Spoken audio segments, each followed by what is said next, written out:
প্রজন্ম চোখের সামনে শেষ হয়ে যাচ্ছে, আমাদের চোখের সামনে আমাদের ছেলে মেয়েরা চরিত্রহীন হয়ে যাচ্ছে, এক ওয়াক্ত নামাজ পড়ে না, মুসলমানের ঘরে রাত আসলে ঘুমা। আমি জীবনে একবার আমার আব্বারে জীবনে একবার বলছিলাম, আব্বা আমি এই মাদ্রাসায় পড়বো না, আরেকটা মাদ্রাসায় আমারে ভর্তি করায় দেন। আমার আব্বা বলছিল, ফুত পরের লোকমা ভাত আমার ঘরে খাইও না, সাবধান। পরের লোকমা দিতে নিষেধ করছে যে বাইর তোমার জেনে মনে কর ফললে পড়ো, না ফললে বাদ দাও, কিন্তু আমার ঘরে এক লোকমা ভাত খাইও না। কসম খোদার, চোখের পানি ফেলতে ফেলতে পরে মাদ্রাসায় গেছি গাজে, এই বাদ দিত না। হ্যাঁ, আহা, দুপুরবেলা মায়ের হাতের রান্না করা ভাত খাইয়া মুসলমানের বাচ্চা এই নাফরমান সেই যে 2টা বাজে বাইরেছে, রাত 11টা বাজে ঘরে ফিরছে, আবার ভাত খাইয়া ঘুমায় গেছে। আহা, মা বাপ একটাবার জিজ্ঞাসাও করে না যে রে কিরে ফুত আসর নামাজ কই পড়ছো, মাগরিব কই পড়ছো, এসব এগো কারো কোনো কিছুর দরকার নাই তো, টিয়া হইলেই তো হইছে। টেনশন শুধু একটাই, বিদেশ যাইব নি, টাকা কামাই করব না, পয়সা দরকার, পয়সা। তার নামাজ দিয়ে তে বুঝুক আমার টাকার দরকার। এই জন্য ফুতেরে কয় যে বুঝছি তোমারে দিয়ে হইতো না, কোনো কামে লাগলে লাগো, নইলে বাড়ি যাবে। টাকা দিলে লাইনে আছে, টাকা না দিলে বেলাইনে গেছে। সন্তান বুঝা গেল, আপনার সন্তান আপনার টাকা উপার্জনের মেশিন বানাইছেন। এটা 18 বছরের ছেলেটা আপনাকে আল্লাহ দিছে পয়সা কামানোর লেগা, এর মধ্যে আখেরাত নাই, আপনার স্ত্রীর আখেরাত নাই, আপনার মেয়ের আখেরাত নাই। এটাই সফলতা যে পয়সাওয়ালা জামাই সাইয়া মেয়েটা বিয়ে দিছি, খালাস সফল। আল্লাহ আমাদেরকে বুঝ দান করেন, আল্লাহ আমাদেরকে ফিকির দান করেন। অনুভূতি চাই বাবা। অভিভাবক আপনারা বদলান, আপনারা চেঞ্জ করেন, আপনারা হিসাব লাগান। এই সমাজ এমনি ছেড়ে দিলে হবে না, আগামী প্রজন্ম নিরাপদ থাকবে না। এই ছেলে পেলে এরা তোমরা বড় হইবা বাবা, আমার কথা বুঝো। তোমরা যারা এই 14, 16, 18, 20 বছর বয়সী একটা প্রজন্মের যদি বড় অংশ, তোমরা যদি বেনামাজি হইয়া বেড়ে ওঠো, তোমরা যদি নারী দেখতে দেখতে, ছবি দেখতে দেখতে, উলঙ্গ দৃশ্য দেখতে দেখতে তোমরা যদি বেড়ে ওঠো, খোদার কসম আব্বা, তোমাদের হাতের পরের জেনারেশন ওরা বহুত বড় কমবখ্ত, বড় বেশি দুশ্চরিত্র হবে। এটা মনে রাখো। আমি আমার আব্বারে দেখছি জীবনভর সাদা টুপি পরতেন। আমার বাবা জীবনে কোনোদিন রঙিন টুপি পরে নাই, আমি জীবনে কোনোদিন পরি না, আমার ছেলে কোনোদিন পরে না। তাহলে এটা একটা সিলসিলা আছে মানুষের। বাবার আসর থাকে মানুষের উপরে, মায়ের আসর থাকে, বংশের প্রভাব থাকে মানুষের উপরে। তাহলে তোমরা যখন বড় হবা, আল্লাহ চাহে তো আল্লাহ তোমরা হায়াত দিক, তোমরা বিবাহ করবা, তো তোমাদের বিবাহের পরে আল্লাহ যদি তোমাদেরকে সন্তান দেয়, তো তোমার এই আখলাকের উপরে তোমার সন্তান কি হবে?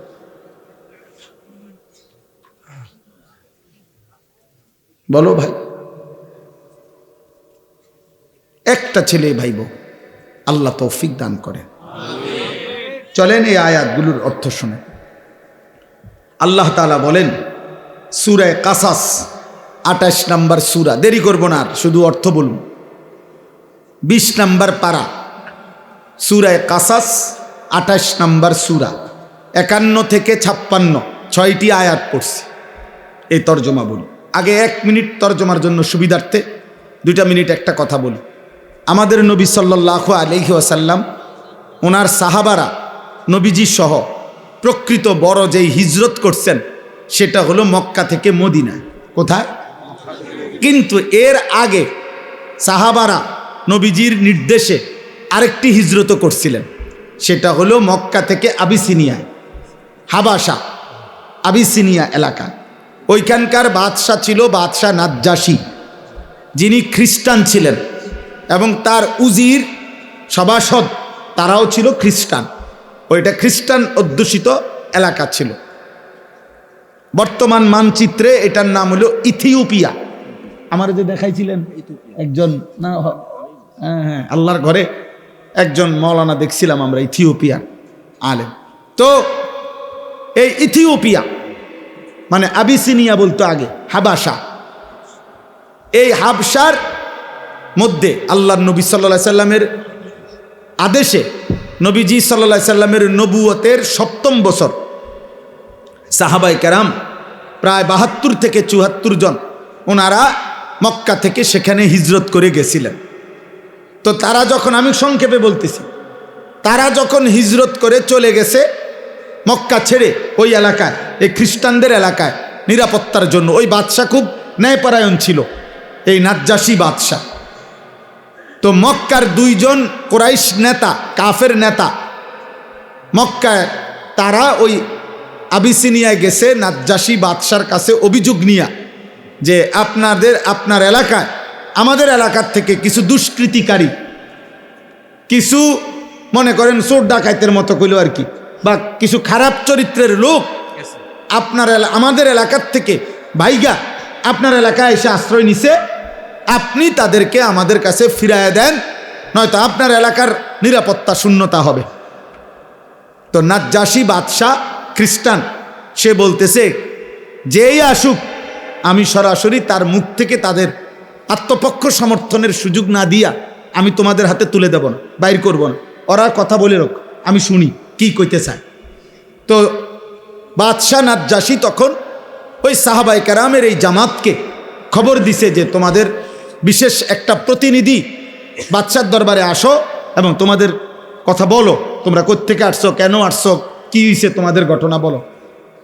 এখন ৭২ জন সাহাবীর পক্ষ থেকে রাসূলুল্লাহ সাল্লাল্লাহু আলাইহি ওয়াসাল্লামের আপন চাচাতো ভাই হযরত জাফর ইবনে আবি তালেব রাদিয়াল্লাহু তাআলা আনহু, জাফর এই মুতার যুদ্ধে যিনি শাহাদাত বরণ করছিলেন, নবীজির আপন চাচাতো ভাই, মানে আলী রাদিয়াল্লাহু তাআলা আনহুর ভাই জাফর, এই উনি নেতৃত্ব দিয়ে আরো 10-12 জন নিয়ে বাদশার দরবারে আসছেন।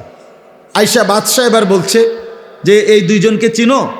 বলছে হ্যাঁ চিনি, ওরা আমাদের এলাকার, ওই যে কুরাইশ যে কাফের 2 জন আইছে না, ওরা, ওদেরকে চিনো? হ্যাঁ চিনি, আমাদের। আচ্ছা, এখন তোমরা কেন আসলা এই এলাকায়, আর তোমরা কি ছিলা, কি হইল, কেন আইলা? তখন তাফসীরের মধ্যে আছে হযরত জাফর ইবনে আবি তালিব রাদিয়াল্লাহু তাআলা আনহু একটা লম্বা ভাষণ দিছে এই বাদশার দরবারে। বলেছে, বাদশাহ আমরা চরিত্রহীন ছিলাম, লম্পট ছিলাম, নারী, জিনা, ব্যভিচার, মদ, জুয়া, হত্যা, খুন, চুরি, ডাকাতি, রাহাজানি, মারামারি, হানাহানি, এই ছিল আমাদের জীবন। আমরা এটাই করতাম। আমাদের জীবন ছিল নারী, নেশা, মারামারি, এই 3 জিনিস এবং যাবতীয় পাপ। আমাদের বংশ থেকে আমাদের দীর্ঘদিনের পরিচিত 40 বছর ধরে আমরা যাকে দেখছি, আমাদের চোখের সামনে যে বড় হইছে, যার চরিত্র আখলাক আমরা একেবারে বুঝ হওয়ার পর থেকে কোনোদিন যার চরিত্রে আমরা কোনো কলঙ্ক দেখি নাই, এমন একজন পুত পবিত্র মানুষ, তিনি আমাদেরকে একটি ধর্মের দিকে আহ্বান করছেন, এক কালেমার কথা আমাদেরকে বলছেন এবং এই যাবতীয় অপরাধ পাপ ছেড়ে দিতে বলছেন। তা আমরা আল্লাহকে মেনে ওই নবীর কথা অনুসরণ করে আমরা আগের যত মন্দ অভ্যাস এগুলো ছেড়ে দিছি এবং এখন আমরা আল্লাহর ইবাদত করি, আমরা মানুষের হক আদায় করি, ইনসাফের উপরে চলতে থাকি, এই আমাদের অপরাধ। এই কথাটা সত্য কিনা এটা অগরে জীবন। ওই যে এই 2 জন এখন মক্কার কুরাইশ এই 2 লোককে নাজ্জাশী বাদশা জিজ্ঞাসা করছে যে বলো যে সে যে বলছে এই কথা ঠিক কিনা। এবার হেরা কহ ঠিক, কত তাহলে একটু আগে কি বললা, উল্টাটা বললা কেন?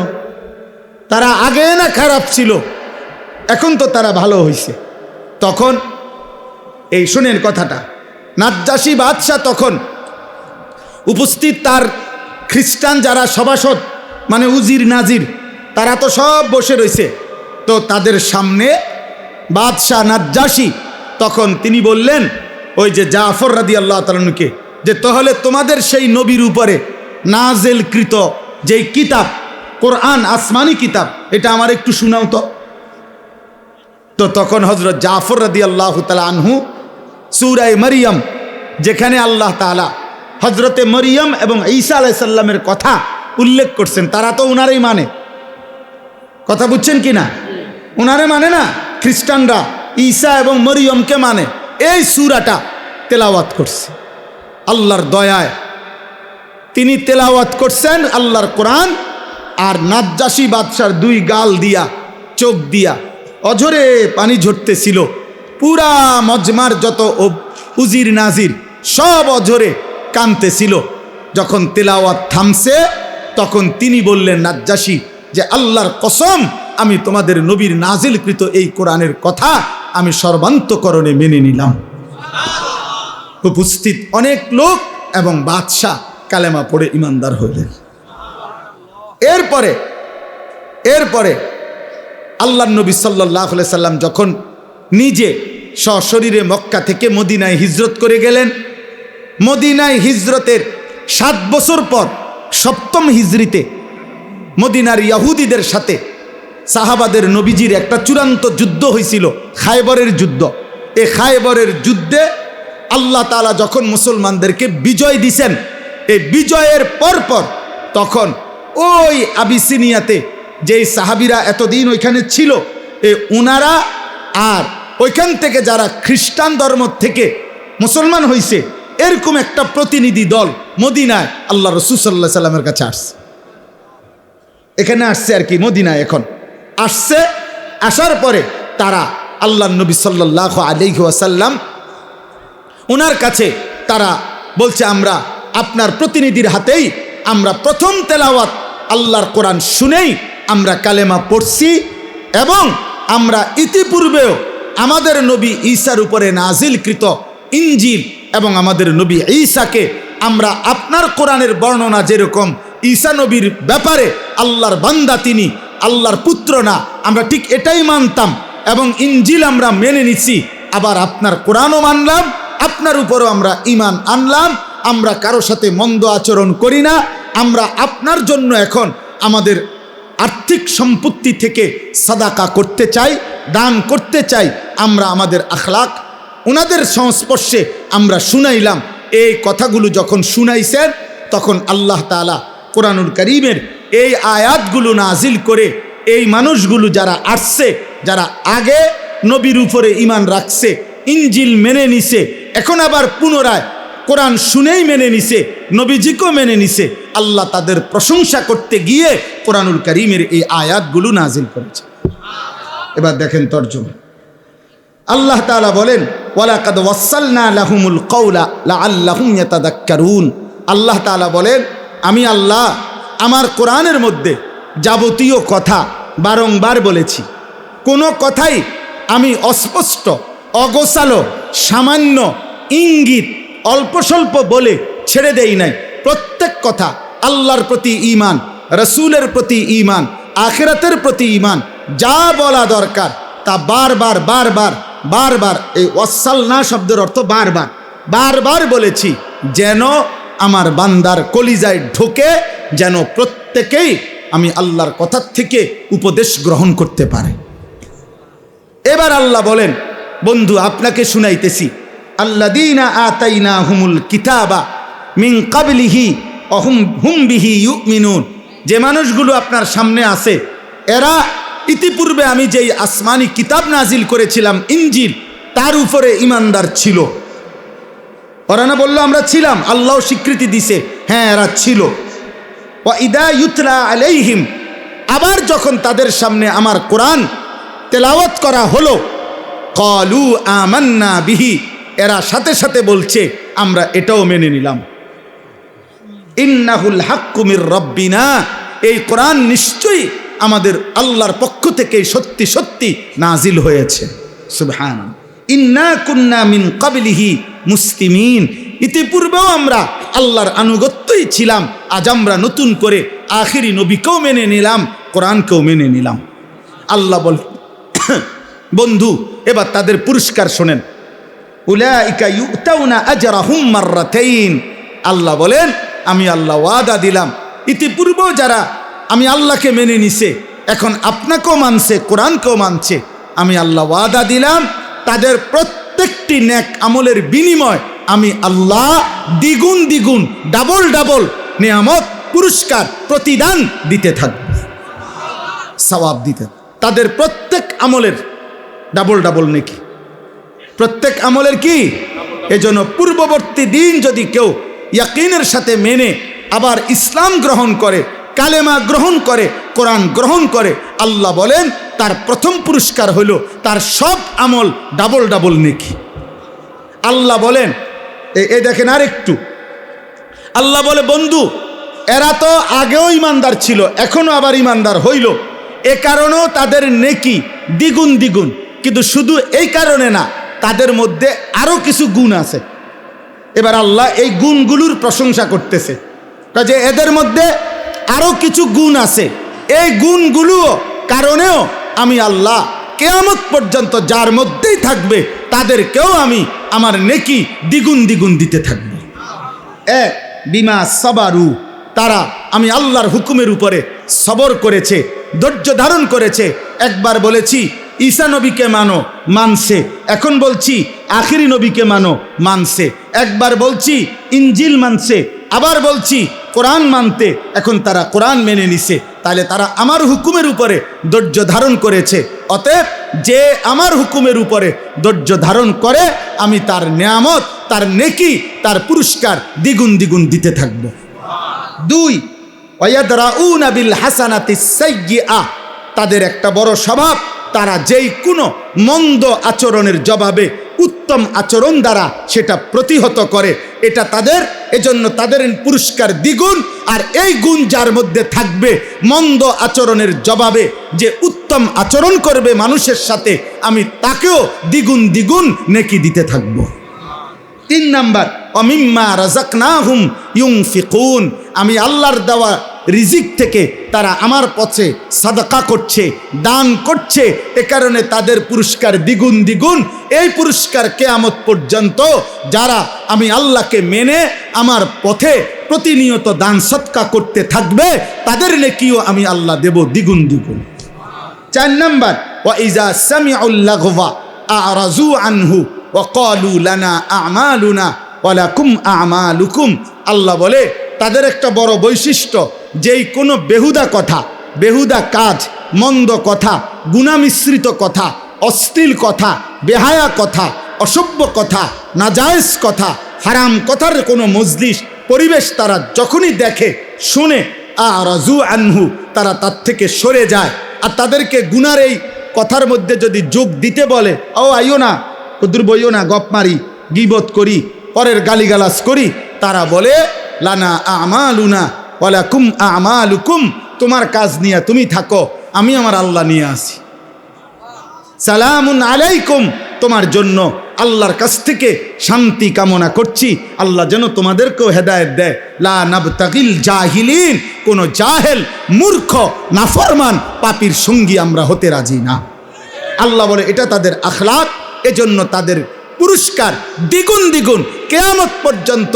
আমার যে বান্দা ইমানদার, কিশোর তোমাদেরকে বলি, যুবক তোমাদেরকে বলি, বয়স্ক বাবা আপনাদেরকে বলি, আমাকেও বলি, পর্দার আড়ালের মা বোনকেও বলি, আল্লাহ বলছে যে মন্দ কথা, মন্দ কাজ, গুনার কথা, নাপাক কথা, নাজায়েজ কথা, হারাম কথা, গালিগালাজের কথা, অসভ্য কথা, বিশ্রী কথা, নোংরা কথা, কুফরি কথা, শিরকি কথা, নিফাকি কথা, বিদাতি কথা, কবিরা কথা, হারাম যত কথা, যত পরিবেশ, এখান থেকে যে অ্যাভয়েড করে চলে, আড়াল করে চলে, আল্লাহ বলে বান্দা তোর এই ধৈর্য সবরের কারণে তোর প্রত্যেক আমলের বদলা আমি দ্বিগুণ দ্বিগুণ দেব। সর্বশেষ আল্লাহ বলেন, হে নবী, শেষ কথা, আমি আপনাকে যা কিছু বলছি বন্ধু, আপনি তো বলবেন, পুরস্কার তো দিতে থাকবেন, দেব আমি। তবে একটা কথা বন্ধু মনে রাখবেন, আমার কথা, এই কোরআনের কথা, আখিরাতের কথা, কবরের কথা, আমার কালেমার দাওয়াত আপনি তো দিতে থাকবেন। তবে এটা শুধু মনে রাখবেন, চূড়ান্ত হেদায়েত শুধুমাত্র আমি আল্লাহর হাতে, কোনো মাখলুকের হাতে না। এজন্য বাপ, আমি যে কথাটা মাঝখান দিয়ে বলছি, আমি যদি মৃত্যু পর্যন্ত বলে যাই আমাদের সমস্ত হুজুররাও যদি মৃত্যু পর্যন্ত বলে যায়, পৃথিবীর সব বক্তা, সব ওয়াইজ, সব পীর, সব বুজুর্গ একত্রে বলে গেল, মূলত পরিবর্তন, হেদায়েত, চূড়ান্ত হেদায়েত এটা কার হাতে? আল্লাহর হাতে। ইন্নাকা লা তাহদি মান আহবাবতা, হে নবী আপনি একা চাইলে কাউকে হেদায়েত দিতে পারবেন না, ওয়ালাকিন্নাল্লাহ ইয়াহদি মান ইয়াশা, বরং আল্লাহ যাকে চান তিনি তাকে হেদায়েত দিবেন। ওহুয়া আ'লামু বিল মুহতাদিন, প্রকৃত পক্ষে হেদায়েত পাবে কারা কারা সেটা আল্লাহই জানে। কে জানেন? একটা উদাহরণ দেই। আবু জেহেল নাম শুনছেন কিনা? আবু লাহাব নাম শুনছেন কিনা? আবু বকর নাম শুনছেন কিনা? ওমর নাম শুনছেন কিনা? তো মনে করেন এই চারজন মানুষের নাম বললাম, চারজনই কুরাইশ, চারজন একই বংশের লোক, একই মহল্লার মানুষ, একই মক্কার মানুষ, নবী সাল্লাল্লাহু আলাইহি সাল্লামের আশেপাশে থাকে এরা। আল্লাহ তাআলার দায়িত্ব নিয়ে পেয়ে নবী সাল্লাল্লাহু আলাইহি সাল্লাম কালেমার দাওয়াত, ইমানের দাওয়াত আবু জেহেলকেও দিছে, আবু লাহাবকেও দিছে, আবু বকরকেও দিছে, ওমরকেও দিছে। কিন্তু আসমানওয়ালা রব আল্লাহ বলছে, বন্ধু আবু বকরকে আমি নিলাম, আবু জেহেলকে নিলাম না, ওমরকে নিলাম, আবু লাহাবকে নিলাম না। যদি বলেন এই দুইজনকে কেন নিলেন, আল্লাহ বলবেন আমার ইচ্ছা। যদি বলেন এই দুইজনকে কেন নিলেন না, আল্লাহ বলবেন আমার ইচ্ছা। কার ইচ্ছা? আল্লাহর ইচ্ছা। এই জন্য নওজোয়ান তোমাদেরকে বলি শেষ কথা, রাত গভীর আব্বা মনে রাখো, তুমি ছাড়াও ইসলাম বিজয় হবে। হ্যাঁ, সেদিন আবু জেহেলকে ছাড়া, আবু লাহাবকে ছাড়াও ইসলাম বিজয় হইছে, কালেমার বিজয় হইছে, পৃথিবীময় আল্লাহর দ্বীন প্রচার হইছে। অতএব আমরা এতটুকুই শুধু যে আমরা বলি, আমাদের জিম্মাদারি এটাই, যত চিৎকারি করি, যত আহাজারি করি, যত চোখের পানি ফেলি, ফায়সালা কোথায়? কোথায়? খালাস, আমরা এই আশায় আছি যে ফায়সালা তো আসমানওয়ালা দিবে। অতএব মাহদি আসবে, দাজ্জাল বের হবে, ইসলামের বিজয় হবে, দাজ্জালের পতন হবে, ইহুদিদের পতন হবে, পৃথিবীময় ইসলামের খেলাফত উড়বে, কালেমার পতাকা উড়বে। খোদার কসম, আগামী দিনে আরেকবার কসম খোদার, নবী বলছে যদি ইসরাফিলের ফু দিতে আর একদিনও বাকি থাকে কিয়ামতের, তবুও মাহদি আসবে, দাজ্জাল বের হবে, যুদ্ধ হবে, ঈসা আলাইহিস সালাম আসমান থেকে নেমে আসবে, ইহুদিদের শেষ বেঈমানের পতন হবে, মৃত্যু হবে, আল্লাহর কালেমা, ইমানের পতাকা, ইসলামের খেলাফা সারা পৃথিবীময় আরেকবার প্রতিষ্ঠিত হবে। খোদার কসম, এটা আখিরি নবীর ফয়সালা। নবী সাল্লাল্লাহু আলাইহি সাল্লাম এটা বলেছেন। অতএব ইমানদার যুবক, দ্বীনের জন্য, মাহাদির জন্য, ইসলামের জন্য, কালেমার জন্য কয়জন লাগবে, এই ফয়সালা কার হাতে? কারে নেবে, এই ফয়সালা কার হাতে? অতএব চরিত্রহীন যুবক, লম্পট যুবক, নারী, অশ্লীল ছবি, জিনা ব্যভিচারের দৃশ্য দেখে তোমরা যারা আছো, মনে করো না তোমার মতো অপদার্থের জন্য ইসলাম আটকায় যাবে। তোমার মতো আকামলা ছাড়াও ইনশাআল্লাহ ইসলামের বিজয় হবে, কালেমার বিজয় হবে। কিন্তু একদিন চোখ বন্ধ হইলে দেখবা, কবরে গেলে ফেরেশতা তোমার মতো নাফরমানকে লাথি দিয়া কবরে পাঠাইবে জাহান্নামে। সেদিন বুঝবা এই মৌলবীদের কথা কতটা দরকার ছিল। সেদিন বুঝবা এটুকু নামাজ পড়তে পারতা, সেদিন বুঝবা আল্লাহরে ডাকতে পারতা ইচ্ছা করল, শরীর স্বাস্থ্য সবই ছিল, কিন্তু নাফরমানি করলা। অতএব রাত গভীরে আমি বললাম, সমস্ত কিশোর যুবক ভাই, দয়া করে নষ্ট হইও না। এই পৃথিবী তোমারে মনে রাখবেন, কেউ তোমার জন্য বসে নাই রে আব্বা। তুমি অ্যাক্সিডেন্ট করে দেখো, পিছনের গাড়ি থামে না, ছাড়ি দিয়ে জায়গা। কত সিএনজি প্রতিদিন অ্যাক্সিডেন্ট হয় না, কত গাড়ি, কত মানুষের লাশ পড়ে থাকে, কত মানুষ আহত হয়ে পড়ে থাকে। হয়তো 5 মিনিট জ্যাম বাজে, 10 মিনিট জ্যাম বাজে, এরপরে আস্তে আস্তে ছাড়ি দিয়া সবাই চলে যায়। স্বার্থপর এই দুনিয়া, কেউ থামে না। ধোকা ধোকা। এই বন্ধু নামের যেসব শয়তান তোমার লগে এখন আড্ডা দেয়, নারী দেখে, ছবি দেখে, উলঙ্গ দৃশ্য দেখে, তোমারে ফুর্তি করে, এই হাইওয়ান তোমার বিপদে থাকবে না। তুমি পাওটা ভাঙ্গা দেখো, আর ওরে ক বন্ধু তোর পাওটাও তুই ভাঙ, সে জীবনও না, বলবে ভালো থাকিস, আচ্ছা যাই। এই জন্য চরিত্রহীনের খপ্পরে পড়ো।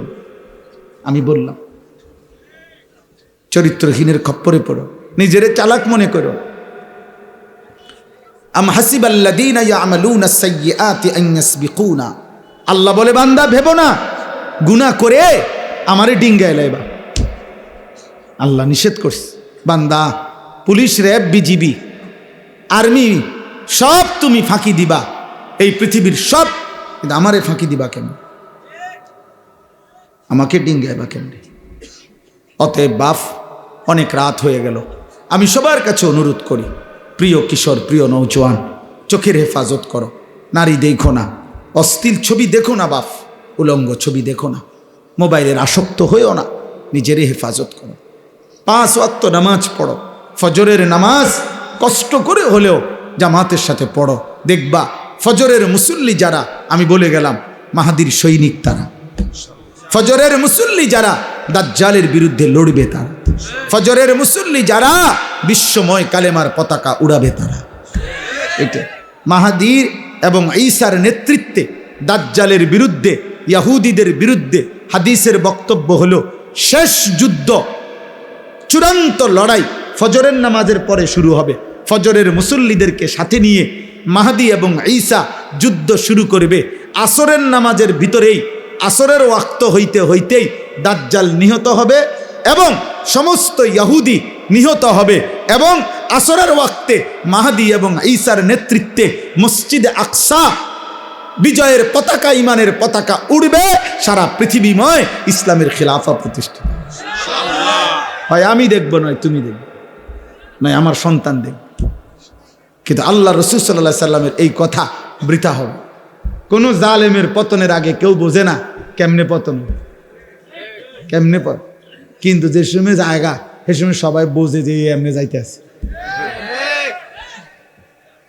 বোঝেন নাই? হ্যাঁ, হেলিকপ্টার উঠবার আগে কেউ বুঝছে না যে হেলিকপ্টার দিয়ে যাইব না অটো দিয়ে যাইব, কেউ খেয়াল করতে, কিন্তু যখন হেলিকপ্টার ছেড়ে দিছে সবাই বুঝা লাইছে যে এই জায়গা। এটাই পৃথিবীর নিয়ম। ফেরাউন, মুসা আলাইহিস সালাম নদী দিয়ে যে রাস্তা হয়েছে 12টা, 1 মিনিট শুনেন তো। ফেরাউন পাশে আইসা দেখছে যে নদীর উপরে রাস্তা, 12টা রাস্তা, এটা দিয়ে মুসার বাহিনী পার হয়ে গেছে। ফেরাউন বলতেছে তার অনুসারীদেরকে, চলো আমরাও পার হই, ধর্মু, কিন্তু তুই তো বাদশাহ, তুই খোদা, নাউজুবিল্লাহ, তুই তো খোদা দাবি করো, তুই তো বাদশাহ, তো তার তো এটা বোঝা উচিত ছিল এত বড় নদীতে 12টা রাস্তা, এটা আমি বরাদ্দ দিলাম না, আমি স্যাংশন করলাম না, আমি উদ্বোধন করলাম না, এটি করতে গেল রাস্তাটি। আপনি কথাটা বুঝছেন? তোর তো এটা বোঝা দরকার আগে তো। কিরে কিরে এটি কে করলো আমার এলাকায়? আমি কো আল্লাহ বলে না, ব্যাকল আইবা না, মুসার রঙে রঙে আসো, সামনে আগাও, আগাও না, এখনই না বুঝবা রাস্তা করতে গাইছে। এরপরে ডুবে গেছে কিনা বলেন? এই জন্য বুঝাই, কোন জালেম পতনের আগে বুঝে না পতন কিভাবে হবে, কোন পাপী জানে না। অতএব দোস্ত, রাসূলুল্লাহ সাল্লাল্লাহু আলাইহি সাল্লামের কথা সত্য, সত্য সত্য, সঠিক তো ইনশাআল্লাহ। আরেকবার যুদ্ধ হবে, জিহাদ হবে, আরেকবার কালেমার পতাকা উড়বে ইনশাআল্লাহ। আমগরো ডেইলি মানুষে কয়, অনেকেই হুজুর সেফে থাকেন, সাবধানে বললেন, পরিবেশ পরিস্থিতি ভালো না। 300 বছর আগে, 3000 বছর আগেরও কাউরে যদি আপনি কবর থেকে উঠান, উনার আমলও মানুষ উনারে কইছে সেফে থাকেন, পরিস্থিতি ভালো না। পরিস্থিতি কোনো সময় ভালো ছিল না, কথা বুঝেন না?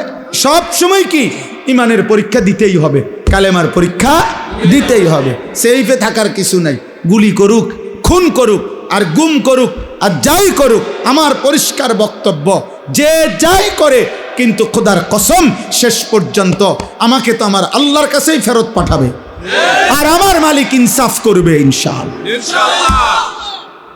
তিনি তো জুলুম করবে না, খালাস। অসুবিধা কি? অন্য কেউ জুলুম করলে সমস্যা কি? যেই ফয়সালা করবে উনি তো জুলুম করবে না, তো উনি তো দেখছে, উনি দেখছে না। অতএব বাপ আমার, দোস্ত আমার, আল্লাহর জন্য লড়ো, আল্লাহর জন্য সেজদা দাও। সমস্ত বাবাদেরকে বলি, দিন মানেন, আল্লাহকে মানেন, বিবি বাচ্চা ছেলে মেয়েকে এই শেষবারের মতো অনুরোধ করলাম, ইমানের উপরে রেখে যান, ইসলামের উপরে রেখে যান। ছেলেটাকে নামাজি বানান, মেয়েকে নামাজি বানান, পর্দানসীন বানান, স্ত্রীকে পর্দানসীন বানান। অনুরোধ করেন, অনুরোধ, চোখের পানি ফেলে প্রয়োজনে কাঁদেন। বল লগে ছেলে মেয়ের লগে যদি নামাজ রোজার কথা বলে বুঝাইতে না পারেন তো কাঁদেন আপনি চোখের পানি ফেলেন। নবীজির একটা একটা সুন্নাত আমল করেন, একটা একটা সুন্নত কেউ মানে না করে, আপনি মানেন, আপনি মানেন।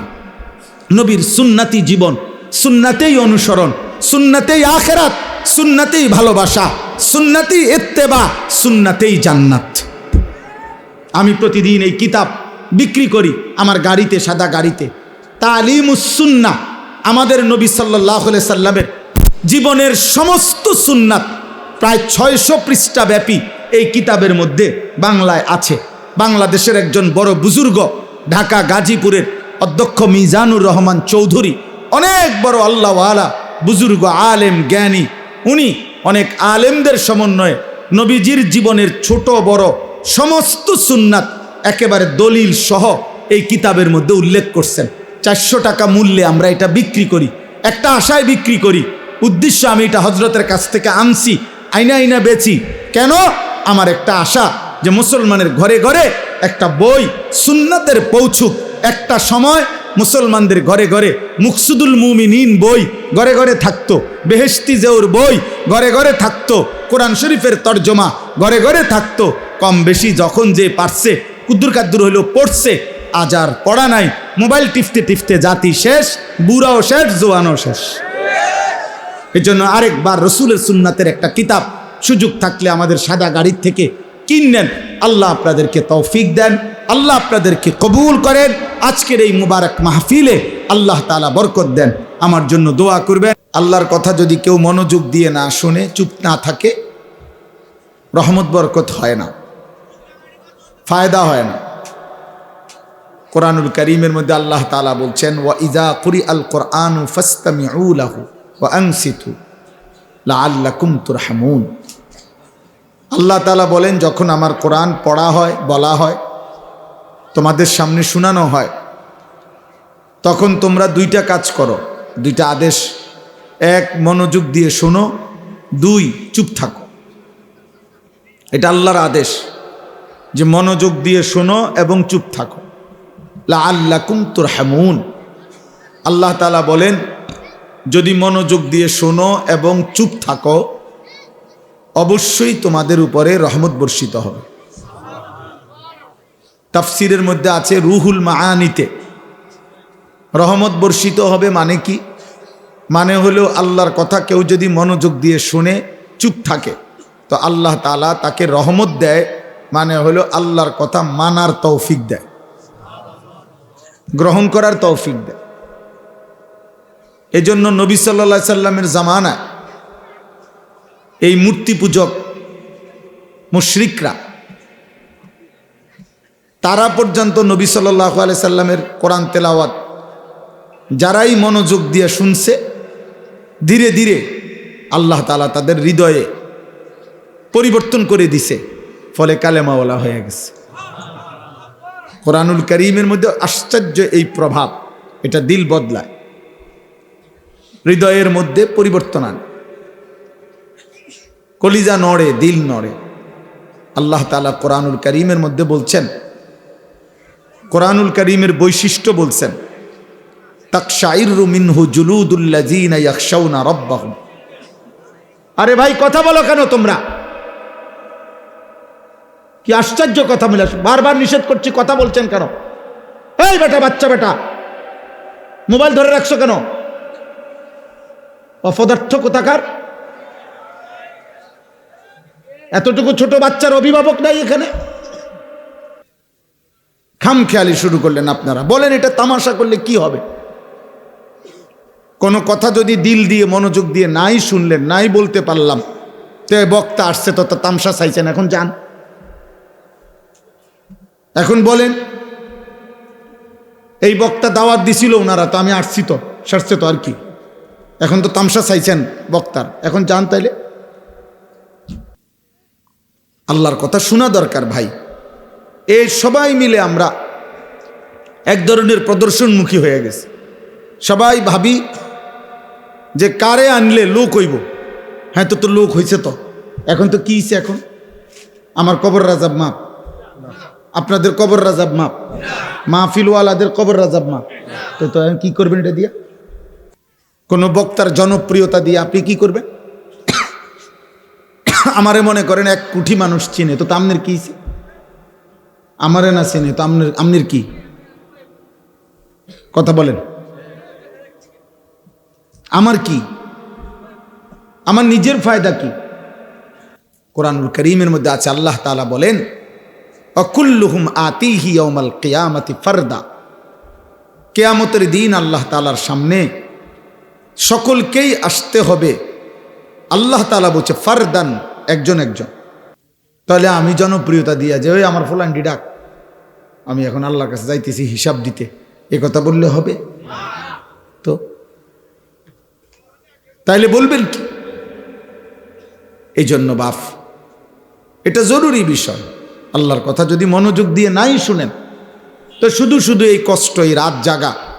রাত অনেক হয়েছে, বাইরে প্রচণ্ড ঠান্ডা, কুয়াশা, শীত, এর ভিতরেও আলহামদুলিল্লাহ আপনারা এই পরিমাণ মানুষ এবং কিশোর ভাই, নওজোয়ান তোমরা আসছো। আব্বা, এ তো মুবারক, ভালো কথা। কিন্তু এবার তো আল্লাহর কথা বলতে দাও, শুনতে দাও, তাইলে ফায়দা হবে। একটা মাহফিলের আয়োজনের মধ্যে অনেক কষ্ট আছে।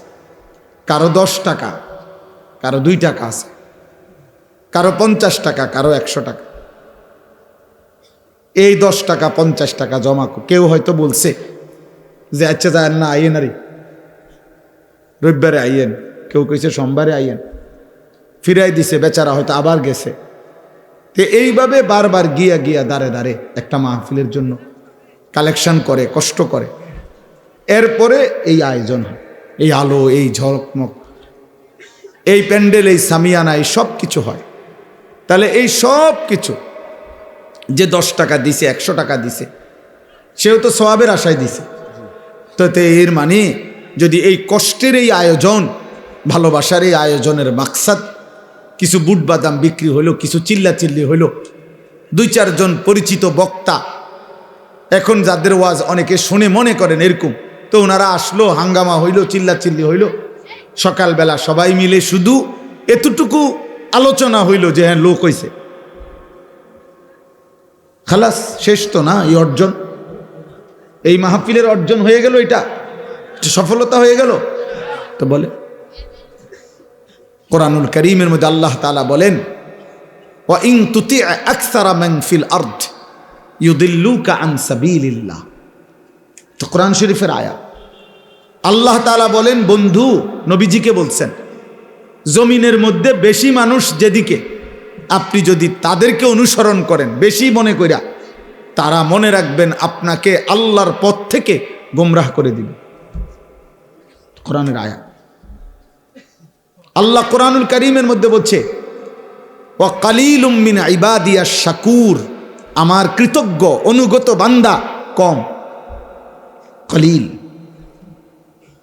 আল্লাহ তাআলা বলে, কালিলাম মা তাদাক্কারুন, আমি আল্লাহর কথা থেকে উপদেশ গ্রহণ করে নিজের জীবনের জন্য গ্রহণ করে কম।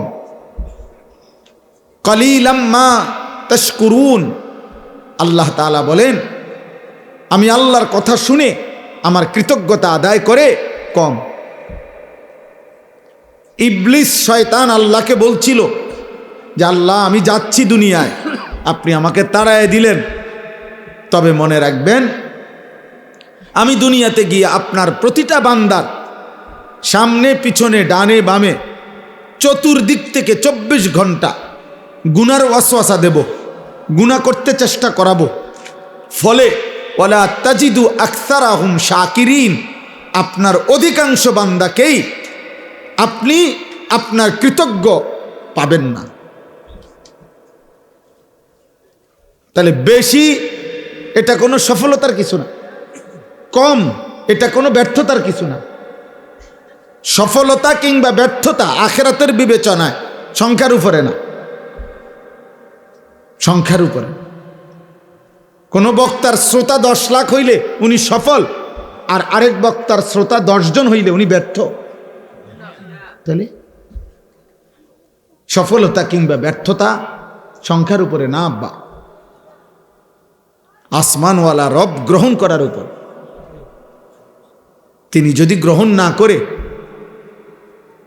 কোনো মূল্য নাই, কোনো মূল্য নাই।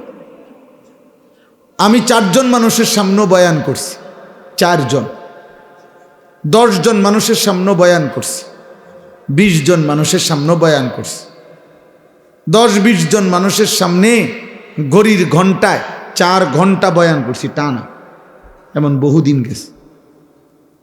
খালাস, সব আল্লাহর জন্য, সব আখিরাতের আশায়।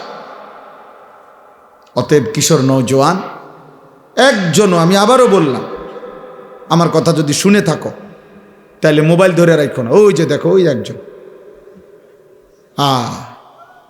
আরে ভাই এটা ঠিক না, গাদ্দারি করার কি দরকার, চলে গেলে ভালো।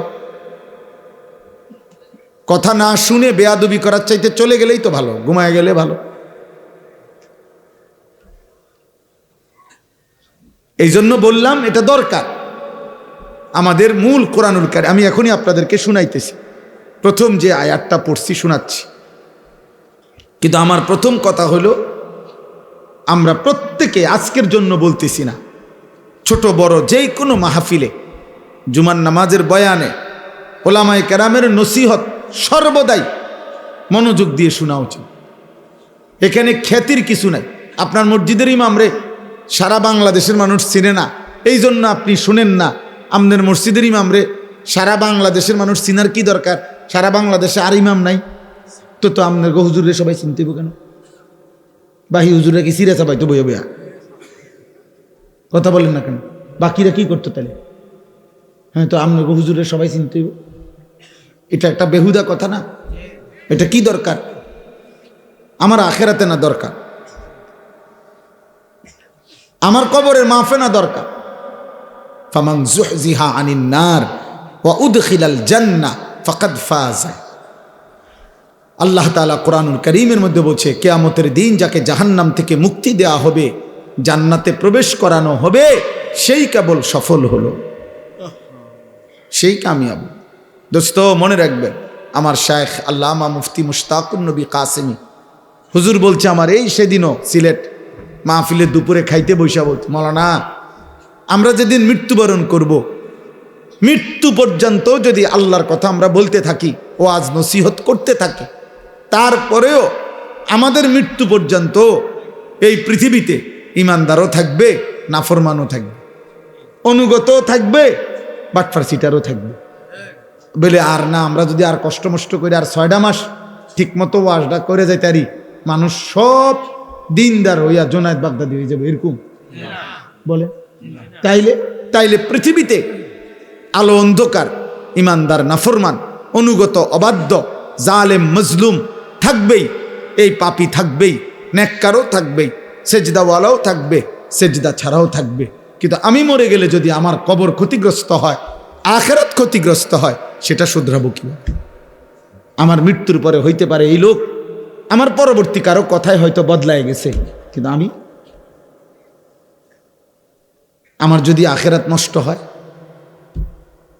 আমার যদি কবরের সামান না হয়, আমার যদি পরকাল সুন্দর না হয়, কথা বলেন। নবী সাল্লাল্লাহু আলাইহি ওয়াসাল্লাম সাহাবায়ে কেরামকে নিজের ব্যাপারে, সাহাবায়ে কেরামকে এই সবক দিয়েছেন, এই পৃথিবীর সবার ব্যাপারে তুমি অজুহাত দেখাইতে পারো শেষ পর্যন্ত, কিন্তু আল্লাহ তাআলা কোরআনুল কারীমের মধ্যে নবীজিকে বলছে, লা তুকাল্লাফু ইল্লা নাফসাকা।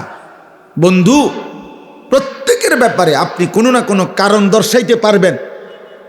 আবু তালেব কেন কালেমা পড়লো না আপনার চাচা হয়েও? আপনি বলতে পারবেন যে, ইয়া রব্বুল আলামিন, আমি 10 বছর টানা ওনাকে বলছি, মৃত্যুর সময়ও বলছি, চোখের পানি অজরে ফেলছি, উনি কালেমা পড়ে নাই। অমুকে কেন আপনার ছেলে, আপনার মেয়ে নূহ আলাইহিস সালাম 950 বছর বলার পরেও ওনার ছেলে কেনআন কালেমা পড়ে নাই? তো প্রত্যেকের ব্যাপারে আপনি কোনো না কোনো অজুহাত দেখাইতে পারবেন। আমি বলছি, এমনি চেষ্টা করছি, কিন্তু আপনার আমার নিজের ঈমান, নিজের নামাজ, নিজের সেজদা, নিজের গোলামি, নিজের হালাল হারাম আপনি কেন পালন করতে পারলেন না? এটার কারণে কি যুক্তি দেখাবেন? কি বলবেন? বলো না ভাই। আমার ভাই, তোমরা যারা আজকে নামাজ পড়ো নাই এক ওয়াক্ত, তুমি কি বলবা? কি বলবা? তুমি কি বুঝাইবা? এর জন্য নবী সাল্লাল্লাহু আলাইহি সাল্লামকে আল্লাহ তাআলা বলছেন, লা তুকাল্লাফু ইল্লা নাফসাকা। বন্ধু, শেষ পর্যন্ত মনে রাখবেন, এই কায়নাতের একজনও যদি আপনার সাথে না থাকে, আপনি একাই আমি আল্লাহর সমস্ত বিধানের ব্যাপারে আদিষ্ট, আপনার উপরও এই হুকুম, অতএব আপনি একাই আমার বন্দিগি, আমার গোলামি করে যাবেন। এজন্য রাসূলুল্লাহ সাল্লাল্লাহু আলাইহি সাল্লামের একটি যুদ্ধ, হুনাইনের যুদ্ধ, মক্কা বিজয়ের পরে নবী সাল্লাল্লাহু আলাইহি সাল্লাম একটি যুদ্ধে, ওনার সাথে 12,000 সাহাবী ছিল, কিন্তু যুদ্ধের প্রথম আক্রমণে কাফেরদের 4,000 কাফেরের আক্রমণে, প্রথম আক্রমণেই 12,000 সাহাবী যুদ্ধের ময়দান থেকে ছিন্ন ভিন্ন হয়ে গেছে, ছত্রভঙ্গ হয়ে গেছে। নবীজি সাল্লাল্লাহু আলাইহি সাল্লামের সান্নিধ্য ছেড়ে দিছে, এত তীব্র আক্রমণ হয়েছে। কিন্তু কিতাবে আছে সেদিন 12,000 সঙ্গী সাহাবী ছুটে গেছে নবীর থেকে হুনাইনের যুদ্ধে। খোদার কসম, আল্লাহর নবী সাল্লাল্লাহু আলাইহি ওয়াসাল্লাম ওই যুদ্ধে, জিহাদের ময়দানে একাই আপন জায়গায় দাঁড়িয়েছিলেন। উনি এক চুল পিছপা হন, এক চুল না। নবী সাল্লাল্লাহু আলাইহি সাল্লাম সরে নাই, কারণ ওই যে শরীয়তের বিধান, উনি এ কথা বলার কোনো সুযোগ নাই যে আমার সাথে 12,000 লোক ছিল না বলে আমি দৌড় দিছি। আল্লাহ বলবেন, না বন্ধু, 12,000 ওরা কেন দৌড় দিছে সেটা ওদেরকে জিজ্ঞেস করবো, আমনে দৌড় দিছেন কি লেগে, এটা কর। আবু বকরের উত্তর আবু বকর দিবে, ওমরের উত্তর ওমর দিবে, ওসমানের উত্তর ওসমান দিবে। আপনি আপনারটা বলেন, আপনি আপনারটা বলেন। এই জন্য দোস্ত, কোরআনুল কারীমের মধ্যে অসংখ্য কথা আছে, যে কথাগুলো রাসূলুল্লাহ সাল্লাল্লাহু আলাইহি সাল্লামকে এক বচনের শব্দ দিয়ে আল্লাহ সরাসরি উনাকে লক্ষ্য করে বলছে, অথচ নবী সাল্লাল্লাহু আলাইহি ওয়াসাল্লাম মাসুম, নিষ্পাপ। এক বিন্দু, এক জাররা, এক ঘুণাক্ষরেও আল্লাহর মর্জির খেলাফ কিছু তিনি করতেই পারেন না, করেনই নাই জীবনের কোনো সেকেন্ডে। কিন্তু এরপরও আল্লাহ তাআলা শুধু নবীজিকে লক্ষ্য করে অনেক কথা বলছেন কোরআন। ফাকাতিল ফি সাবিলিল্লাহ, এই এক বচনের শব্দ, আপনি একাই আল্লাহর পথে যুদ্ধ করুন। নবীজিকে আল্লাহ বলছে, লা ইন আশরাকতা লা ইয়াহবাতান্না আমালুকা। নবীজিকে বলছে, বন্ধু, আপনি যদি শিরিক করেন, আমি আপনার পুরা জিন্দেগীর সমস্ত আমল একসাথে নষ্ট করে দেব। নবীজিকে বলছে, ওয়ালা তাজআল মা'আল্লাহি ইলাহান আখার। নবীজিকে বলছে, সাবধান, আমি আল্লাহর সাথে কাউকে মিলাবেন না, শিরিক করবেন না। আপনাকে বলছি নবী, ফাতুলকা ফি জাহান্নামা মালুমাম মাদহুরা। সাংঘাতিক কথা, যদি আপনি রাসূল শিরিক করেন, তাহলে আপনাকেও অপমানিত করে জাহান্নামে ছুঁড়ে ফেলা হবে। কাকে বলছে? রাসূলুল্লাহ সাল্লাল্লাহু আলাইহি সাল্লামকে। বুঝেন, দিন আল্লাহ তাআলা নবী সাল্লাল্লাহু আলাইহি সাল্লামকে পালনের ব্যাপারে কি পরিমাণ কঠোরতা করছে। কোরআনুল কারীমের মধ্যে আছে, ওয়ালাউ তাকাওয়ালা আলাইনা বা'দাল আকাবিল লা আখাযনা মিনহু বিল ইয়ামিন সুম্মা লাকাতা'না মিনহুল ওয়াতিন। এই আয়াত সাংঘাতিক।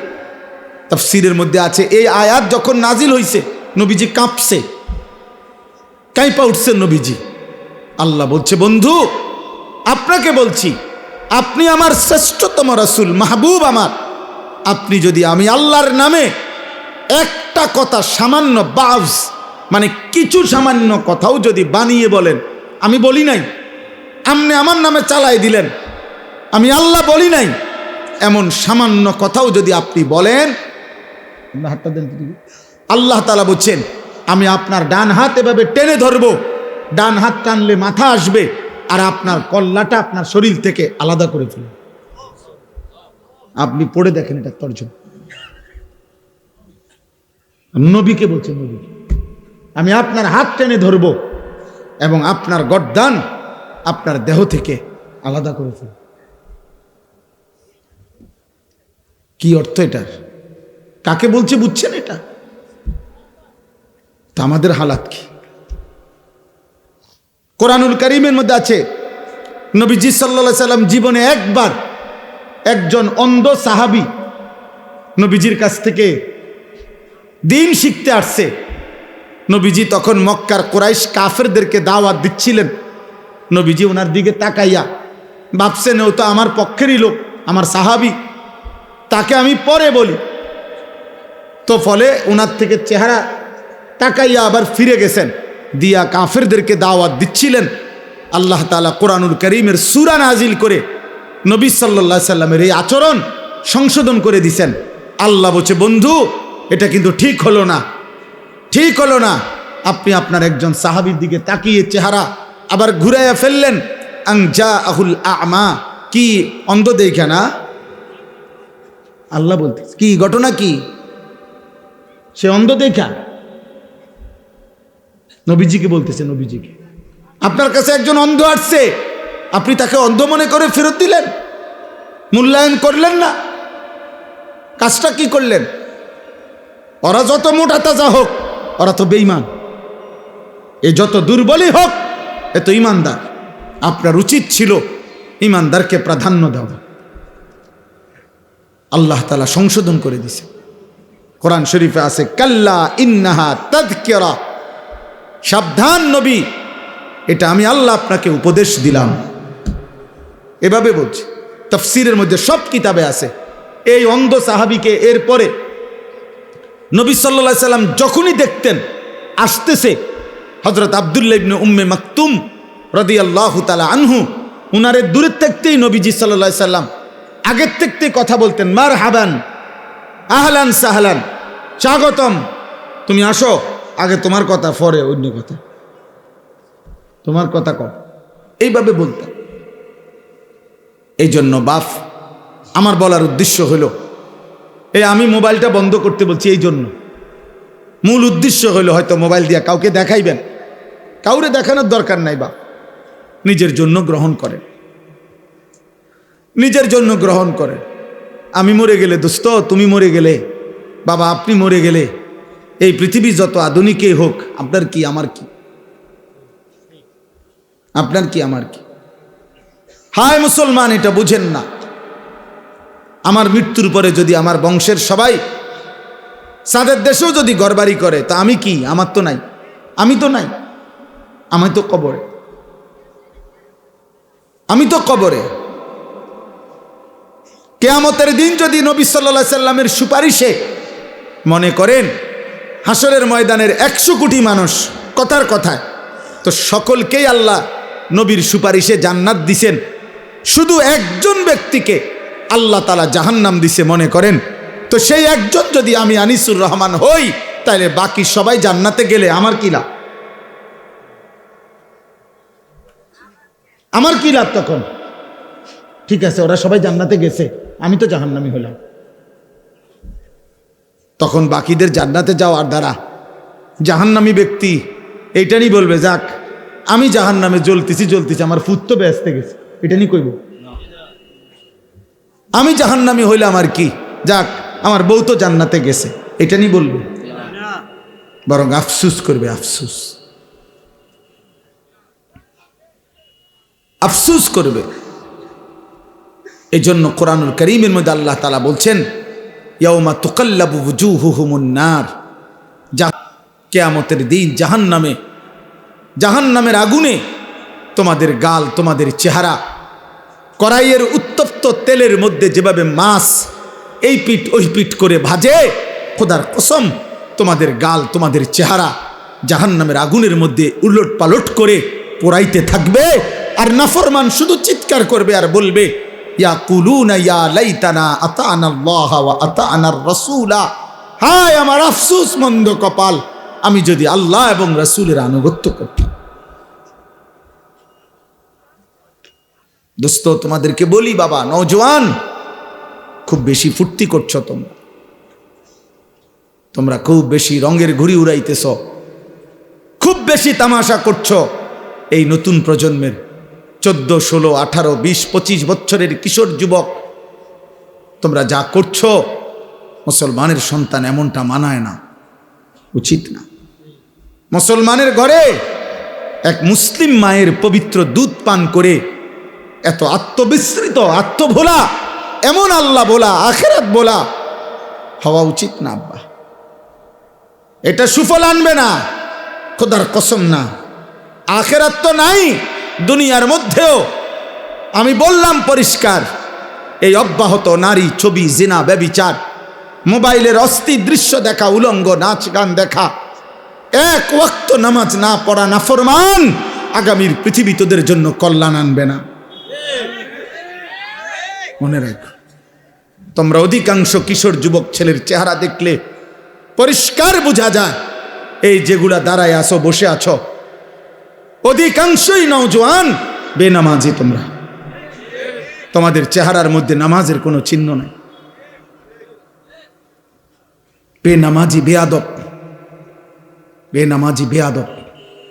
আসমানের নিচে জমিনের উপরে বেনামাজির চাইতে নিকৃষ্ট কোনো বেয়াদব আর কেউ নেই। যার কপালে সেজদা নাই সে পৃথিবীর যেই কোনো নিকৃষ্ট জানোয়ারের চাইতেও নিকৃষ্ট। জানোয়ার এজন্য সেজদা দেয় না, কারণ কোনো জানোয়ারের উপরে সেজদার হুকুম নাই। মানুষ নামের এই জানোয়ারকে আল্লাহ সেজদা দিতে বলছে, অথচ সে সেজদা দেয় না, এই জন্য এইটা জানোয়ারের চাইতেও নিকৃষ্ট। কুত্তা এই জন্য সেজদা দেয় না, কুত্তার উপরে সেজদার বিধান নাই। শূকর এই জন্য সেজদা দেয় না, শূকরের উপরে সেজদার বিধান নাই। ছাগল, গরু এই জন্য সেজদা দেয় না, তাদেরকে আল্লাহ সেজদা দিতে বলে নাই। আব্বা তোমারে বলছে,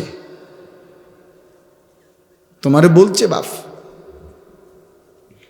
এজন্য আসমানের নিচে জমিনের উপরে আল্লাহর কোরআনে আল্লাহ বলছে, ফাখালাফা মিন বাদিহিম খালফুন, সর্বনিকৃষ্ট মানুষ। কোরআন শরীফের আয়াত, সবচেয়ে নিকৃষ্ট মানুষ আল্লাহ বলছে কারা? আল্লাহ বলছে আদাউস সালাহ, এক, যারা তাদের নামাজ নষ্ট করে। দুই, ওয়াত্তাবাউস শাহওয়াত, যারা তাদের শাহওয়াত, মনের হারাম চাহিদা, কুবাসনা, মনের চাহিদা শুধু পূরণ করে, আল্লাহর বিধান, রসুলের বিধান, হালাল হারামের বিধান কোনো পরোয়া করে না। খোদার কসম, আল্লাহ বলছে তারা সর্বনিকৃষ্ট প্রজন্ম, ওরা নিকৃষ্ট, নিকৃষ্ট, নিকৃষ্ট, নিকৃষ্ট বেটা। অতএব বেনামাজি ছেলেরা, তোমরা যারা আজকে সারাদিনে এক ওয়াক্ত নামাজ পড়ো নাই, নাফরমান, তুমি চলে গেলে ভালো হয়। যাও এখান থেকে, সরো, যাও বেটা, নাফরমান, চলে যা বেটা। তোর মতো নাফরমানের ভালোবাসা দিয়ে আমি কি করবো? আমি কি ভোটে দাঁড়াইছি বেটা? আমি কি ভোটে প্রার্থী? আমি কি নির্বাচনের গণসংযোগে আসছি বেটা? তামাশা দেখা কি করবা? হুজুরের কি করবা? মুসলমানের ঘরে এমন নিকৃষ্ট সন্তান কেমনে হইলা? 365 দিনে, খোদার এক বছরে কোনোদিন ফজরের নামাজ পড়লা না, এত বড় জানোয়ার কেমনে হইলা? এত বড় জানোয়ার হইলা কেমনে?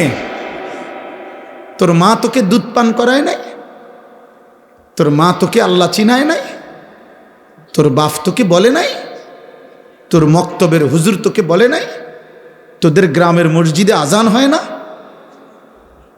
তোদের পাড়ায় মহল্লায় তোর সামনে আর কেউ নামাজ পড়ে না নাফরমান?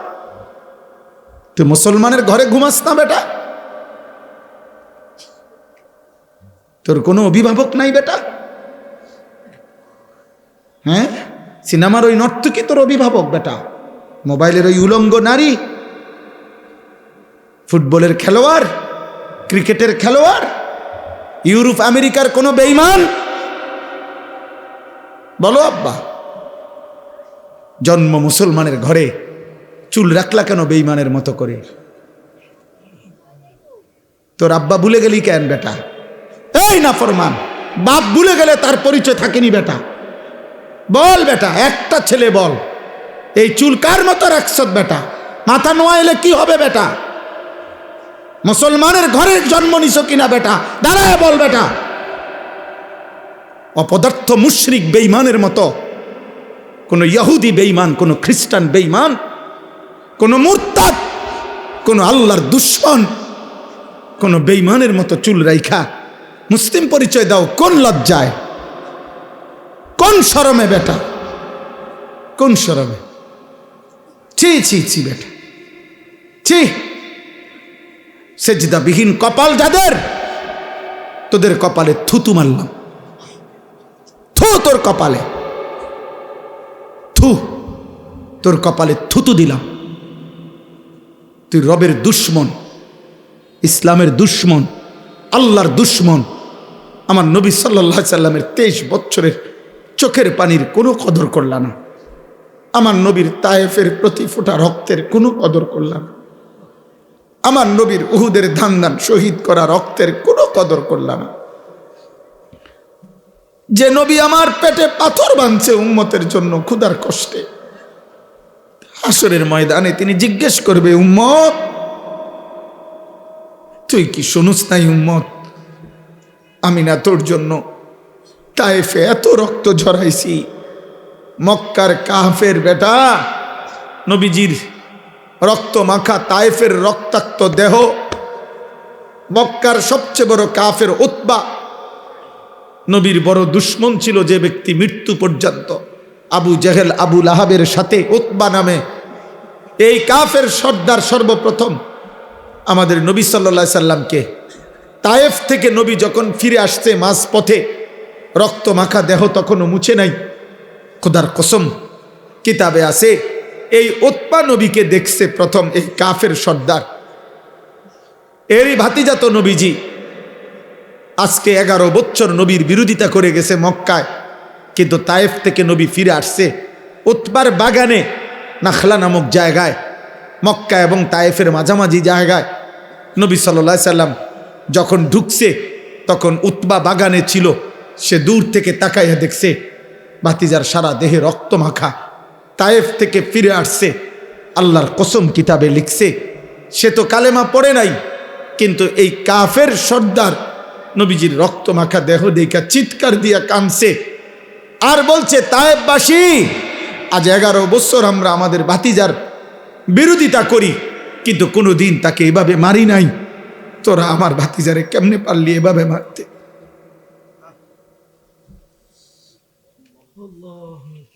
আমার ভাতিজারে কেমনে মারলি?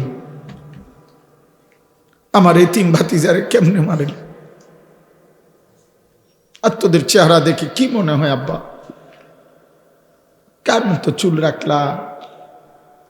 অধিকাংশ ছেলে দাঁড়াইলে যদি জিজ্ঞাসা করেন যে সারাদিনে একবার পেশাব করে পানি নিছনি, নাফরমান বলবে না। টয়লেট পেপার চিনুনি না, আল্লাহকে একটা সেজদা দিছুনি না। সারাদিন সারা রাত মোবাইলে শুধু নারী ছবি, উলঙ্গ দৃশ্য, অশ্লীল জিনা ব্যভিচারের দৃশ্য। আহা, নারী ছাড়া লজ্জাস্থান যারা, তার জীবনের আর কিছু নেই।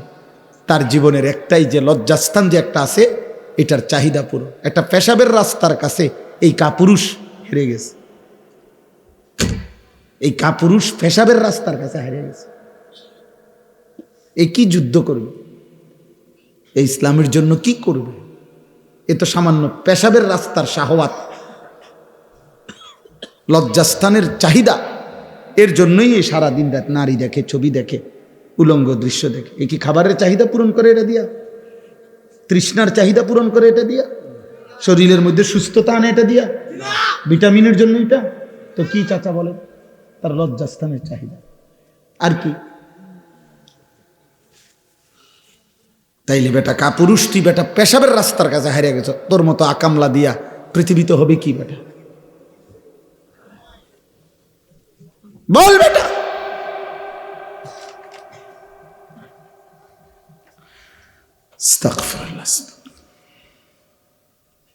এজন্য ভাবো, আমি বলতে চাইছি এটা, আমি জনপ্রিয়তা বুঝি না, ছোট বড় মাহফিল বুঝি না, অনেক লোক হয়েছে না কম হয়েছে এটা আমার কিচ্ছু আসা যায় না। আমি সবসময় এক তালেই বলতে চেষ্টা করি। বেশি বা কম দ্বারা প্রভাবিত হওয়া এটা কোনো প্রয়োজনীয় কিছু না। নবী সাল্লাল্লাহু আলাইহি ওয়াসাল্লাম বলছেন, ফাওয়াল্লাহি লা আন ইয়াহদিয়াল্লাহু বিকা রাজুলান ওয়াহিদান খায়রুন লাকা মিন হুমুরিন নাআম। নবীজি বলছেন, আল্লাহর কসম, তোমার দ্বারা একজন ব্যক্তি আল্লাহর পথ পাওয়া গোটা আরবের সমস্ত দামি উট তোমাকে হাদিয়া দেওয়ার চাইতে উত্তম। কয়জন? এক যুবক আল্লাহ চিনবে, এক যুবক মালিককে সেজদা দিবে, আমার 30 বছর সার্থক। এক যুবক যদি বলে, আল্লাহ আমি আপনাকে আর নারাজ করব না, আমি আপনাকে সেজদা দেব, এক ফোঁটা চোখের পানি যদি কোনো যুবকের পড়ে, আমার 21 বছর সার্থক। আমি তো ভোটে দাঁড়াইছি না যে আমার এত মানুষের সমর্থন দরকার, আমি ভোটে তো দাঁড়াই কোনো প্রার্থী না, আমার কোনো মার্কা নাই, আমি কোনো মার্কার প্রচারণাও করি না, তাইলে আমি জনসমর্থন দিয়ে করব কি? আমি জনপ্রিয়তা দিয়ে করব কি বাবা? চলেন আর অল্প একটু সময় কোরআনুল কারীমের যে কয়েকটা আয়াত আমি পড়ছি সংক্ষিপ্ত তর্জমা শোনেন, আল্লাহ বরকত দেবে ইনশাআল্লাহ। নওজোয়ান ভাই, তোমাদের কাছে অনুরোধ ভাই, কিশোর ছেলেরা, যুবক, এত বিপুল পরিমাণ তোমরা চারিদিকে তাকায় দেখো, তোমাদের সমবয়সী বেশি, তোমরা সর্বোচ্চ 20-30 কিলোমিটার জায়গার থেকে আসছো, তোমরা সারা বাংলাদেশের ছেলে না, এখানে তোমরা সর্বোচ্চ এই এলাকার আশেপাশের 20-30 কিলোমিটার জায়গার ছেলে, তাহলে মাত্র 20-30 কিলোমিটার জায়গার থেকে যদি এখানে 2000 ছেলে হয়, ধরেন কথার কথা, আর সেখান থেকে যদি 1800 ছেলেই বেনামাজি হয়, তো ইসলামের কি হালাত, আমার দেশের কি হালাত হিসাব করেন মিয়া। 2-3টা স্লোগান হইনা লাফাইলে হইতো না তো, বুঝেন না হিসাবটা? আমি হিসাব মিলাম, এরা সারা বাংলাদেশ থেকে আসছে, এনে কি পার্বত্য চট্টগ্রাম থেকে আসছে? তাহলে এরা এই সীমাবদ্ধ একটি এলাকার 30 কিলোমিটারের ছেলে মনে করেন, তো এই 30 কিলোমিটারের ছেলে যদি 2000 হয়, আচ্ছা তোমরা 30 বছরের নিচে যাদের বয়স, তোমরা হাত তোলো তো, তোলো তোলো, এই দেখেন মাশাআল্লাহ, দেখছেন বুড়া মানুষ কো? আমার চাচা সারাদার বুড়া মানুষ দেখি না, মাশাআল্লাহ। হাত নামাও, হাত নামাও। তাইলে বাবা শুনুন, আমার কথা হলো আত্মতৃপ্তিতে ভুগলে হবে না, সময় এখন হিসাবে, এখন কি করা দরকার? হিসাব করা দরকার, হিসাব করা দরকার বাবা, আত্মতৃপ্তিতে ভুগলে হবে না। মানে এই হুজুরের এখন শ্রোতা বেশি, তো কিছে, এটা কোনো আত্মতৃপ্তির কিছু না।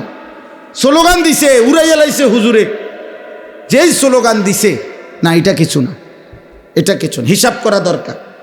একটা যুবক ছেলে ভাই, তোমার কাছে আমার অনুরোধ, একজন তোমার কাছে বললাম, তুমি তোমার এলাকার এতগুলো ছেলের দিকে তাকাইয়া দেখো নামাজি কয়জন। তাহলে একটি দেশের 92% মুসলমানের বাংলাদেশে, প্রায় 12-14 কোটি মুসলমানের বাংলাদেশে যদি 30 কিলোমিটার জায়গার 2000 ছেলে, তার থেকে যদি 1800 ছেলেই নামাজ না পড়ে, তাহলে এইভাবে প্রতি 30 কিলোমিটার দৈরা গোনেন সারা বাংলাদেশের, তাহলে নামাজি কই? নামাজি বিহীন কই?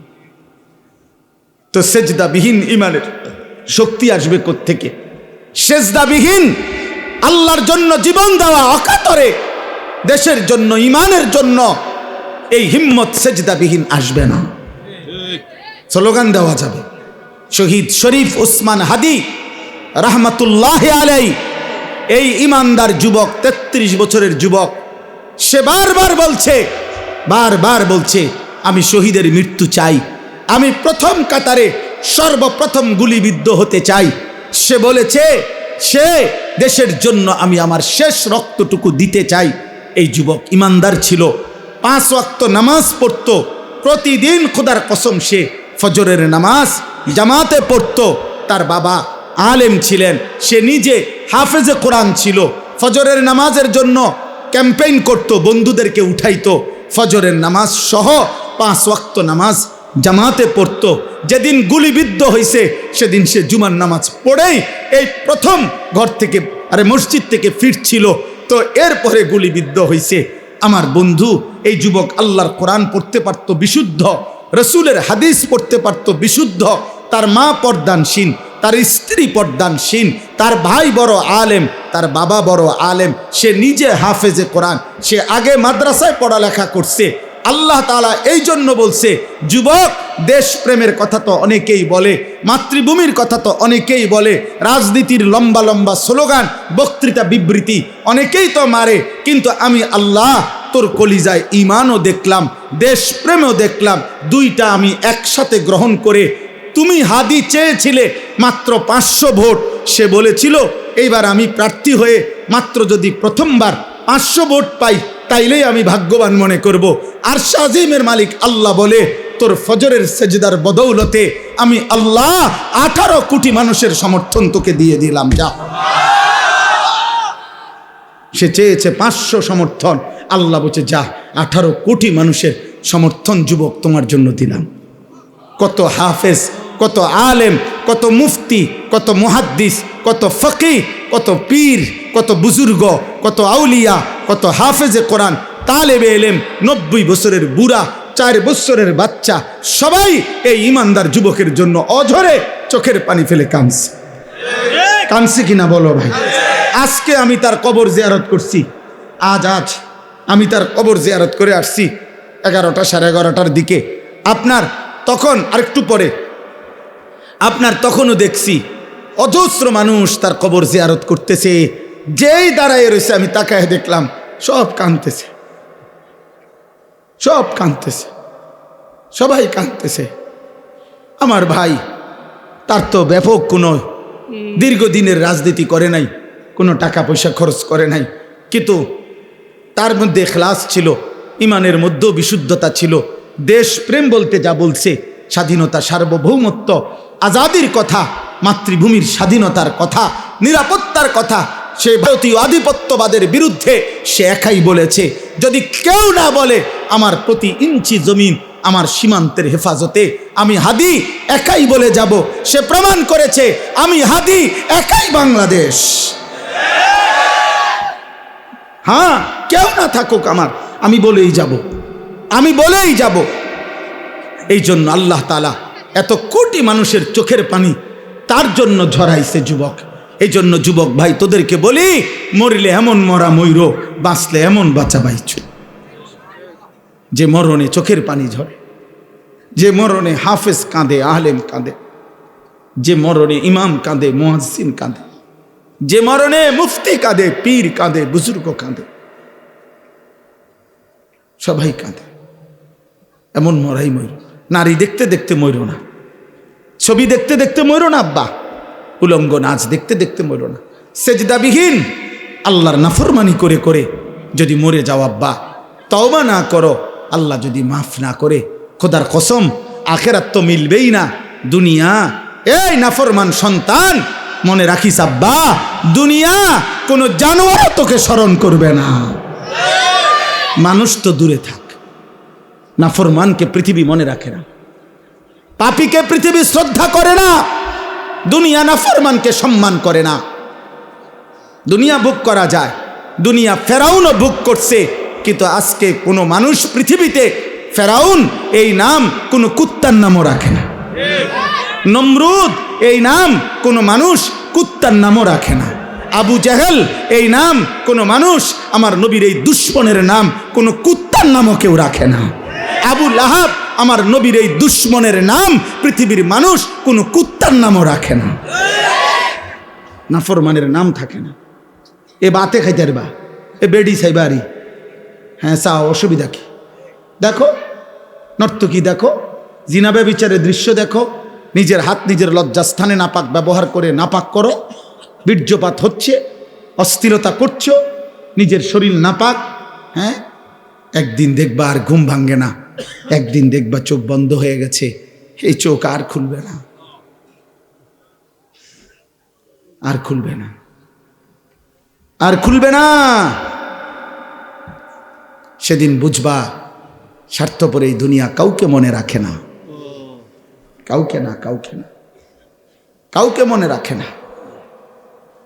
আমি অনুরোধ করলাম, 1450 বছর আগে এক যুবক, কৃষ্ণাঙ্গ ছিল, কালো, হাবশি, গোলাম, কৃতদাস, কালো চেহারার, কিন্তু আল্লাহকে রাজি করে গেছে। 5 ওয়াক্ত নামাজের সেজদা দিছে। আমার নবী সাল্লাল্লাহু আলাইহি সাল্লামের ভালোবাসা কলিজার মধ্যে ভরা ছিল। আরশে আজিমের মালিক বলছে, আল্লাহ বলছে আমি তোকে গ্রহণ করলাম। তো 1450 বছর পরেও পৃথিবীর লক্ষ কোটি ইমানদারের সন্তানের নাম বেলাল। বেলাল দেশে দেশে, বেলাল পৃথিবীর প্রান্তে প্রান্তে। বেলালের কোনো দেশ নাই, বেলালের কোনো সীমান্ত নাই। বেলাল পৃথিবীর এই প্রান্তে, বেলাল পৃথিবীর ওই প্রান্তে, সর্বত্র। এই একদিন মনে রাখো আব্বা, শহীদ শরীফ উসমান হাদি রাহমাতুল্লাহ আলাইহি, এই ইমানদার যুবকের নামও ইনশাআল্লাহ 1000 বছর পরে আমার বাংলার মাটিতে যেই সন্তান জন্ম নিবে, সেও বুঝ হওয়ার পরে শহীদ শরীফ উসমান হাদির নাম তার কলিজায় রব বসায় দিবে। 1000 বছর পরের প্রজন্ম তাকে চিনবে, মনে রাখো। এই পৃথিবীর তৃতীয় উসমান, উসমান হাদি, যে পৃথিবীতে সোনার অক্ষরে যার নাম লিখে গেল, তৃতীয় উসমান সে। প্রথম উসমান, উসমান ইবনে আফফান, ইসলামের তৃতীয় খলিফা। দ্বিতীয় উসমান, 650 বছর এই পৃথিবীতে ওসমানী খেলাফত, তুর্কি খেলাফত, অটোমান সাম্রাজ্যের প্রতিষ্ঠাতা ওসমান গাজী, তিনিও 650 বছর এই পৃথিবীতে ইসলামী খেলাফত ছিল, উসমানী খেলাফত। এই খেলাফতের যিনি প্রতিষ্ঠাতা ছিলেন তার নামও ছিল উসমান গাজী। উসমান সে দ্বিতীয় উসমান, আর এই তৃতীয় উসমান শহীদ শরীফ উসমান হাদি রাহমাতুল্লাহ আলাইহি। গোটা পৃথিবীতে ইনশাআল্লাহ তার নাম আলোচিত হয়েছে। হ্যাঁ, রাজনীতি আগেও কেউ করছে, পরেও কেউ করবে, কিন্তু কলিজার এত পানি, চোখের এত পানি আর কেউ ঝরাইতে পারবে না। আল্লাহ আমাদেরকে কবুল করে নেন। এজন্য যুবক নষ্ট হইও না, চরিত্রহীন হইও না, নারী দেখে দেখে শেষ হইও না। আজকে সেজদা কর। নবী সাল্লাল্লাহু আলাইহি সাল্লামের এই কথার কোনো জবাব দিতে পারতাম না। কিয়ামতের দিন আল্লাহর নবী আমল নামা দেখে জিজ্ঞেস করবে, উম্মত আনিসুর রহমান, আমার উম্মত তুমি 365 দিনে, খোদার 1 বছরে একদিনও ফজরের নামাজ পড়লা না? তুমি আমার উম্মত, তুমি আমার উম্মত 30 বছর টানা সুদে খাইলা। 60 বছর বয়স তোমার, প্রতিদিন বিড়ি সিগারেটে খাইয়া গেলা। তুমি আমার উম্মত, 60 বছরও মনে পড়ে না এটা গুনাহ? 60 বছর বয়সেও মনে পড়ে নাই যে টেলিভিশনে নাচ গান দেখা গুনাহ? তোমার স্ত্রী 30 বছর বয়স পর্যন্ত, 30 বছরও কোনোদিন পর্দা করে নাই? তোমার মৃত্যু পর্যন্ত তোমার ঘরে নিয়মিত রঙিন টেলিভিশন চলতো, নর্তকী নাচতো, নাটক সিনেমা চলতো। তুমি আমার উম্মত। তুমি কবরে আসছো এটা কি নিয়া? হাসরে আসছো এটা কি নিয়া? আমি কি দেখে সুপারিশ করব? কথা বলে না। নবী সাল্লাল্লাহু আলাইহি সাল্লাম যে সুপারিশ করবে এটা জানেন? কথা বলেন না কেন? জানেন তো। সুপারিশের কোনো কাগজপত্র লাগতো না, কোনো ফাইল টাইল লাগবে না, এমনি। হ্যাঁ, তো আপনি কি দেখাইবেন? আরে বলেন না, আপনি কি দেখাবেন? এই সুদখোর বাপ, আপনি কি দেখাবেন? এই বিড়িখোর বুড়া মিয়া, 60 বছরের বুড়া চাচা, আপনি অনবিড়ি খান কোন লজ্জায়? আপনি চা দোকানে টেলিভিশন দেখেন কেন? এই বুড়া চাচা, আপনি যদি এখনো 60 বছর বয়সে এখনো রঙিন সিনেমা নর্তকী দেখেন, আপনার চোখে যদি কোনো লজ্জা না থাকে, আমনের ফুত নাতি আপনার থেকে কি শিখবে মিয়া? আমার বিরোধিতা করেন, কাল বলে দিয়েন এমন হুজুর, এমন ডাকাইত্যা হুজুর আজীবন আইন না। হ্যাঁ কইেন, আপনি বলে যাইয়েন এখন, নাহলে অন কন তারা রেকর্ডিং করে রাখো যে এমন হুজুর আর আইন না। এরকম ডাকাইত হুজুর তো দেখছি না। কিন্তু আপনি বলেন, এই বুড়া চাচার এখনো লজ্জা হওয়ার সময় হয় না? আপনার 60 বছরও আপনার শরম হইতো না? ছি ছি ছি ছি, আপনার থেকে আখলাক শিখবে কিভাবে? আখেরাত শিখবে কিভাবে?